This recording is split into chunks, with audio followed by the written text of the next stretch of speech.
এই যে তার বিয়ের ছবি। এখানে একজন এই যে সাংবাদিক ভাই আছেন, তিনি বিয়ের ব্যাপারে বলবেন। বিয়েটা তিনি জানেন, তিনি বিয়েটার ব্যাপারে জানেন, তার উপস্থিতিতে বিয়ে হয়েছে, তিনি এটি প্রত্যক্ষদর্শী। না না, আপনারা বলতে হবে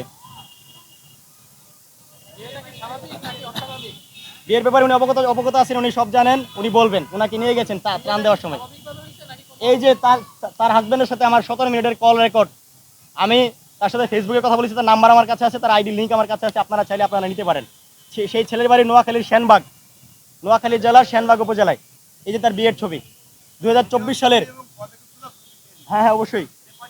এটা তার 3 নম্বর বিয়ে, যেমনটা শুনেছি। এবং এই ছেলেকে চাপ প্রয়োগ করে ডিভোর্স দিয়েছে, 4,30,000 টাকার বিনিময়ে ডিভোর্স দিয়েছে। এই কল রেকর্ডের সব প্রমাণ আছে।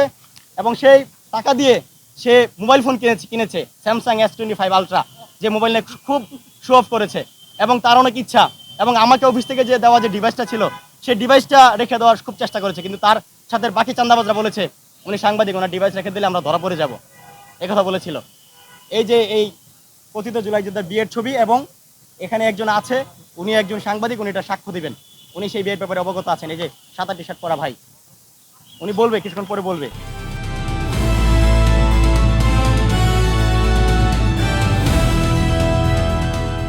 দিনাজপুর টিভি, মানুষের জীবনের কথা বলে।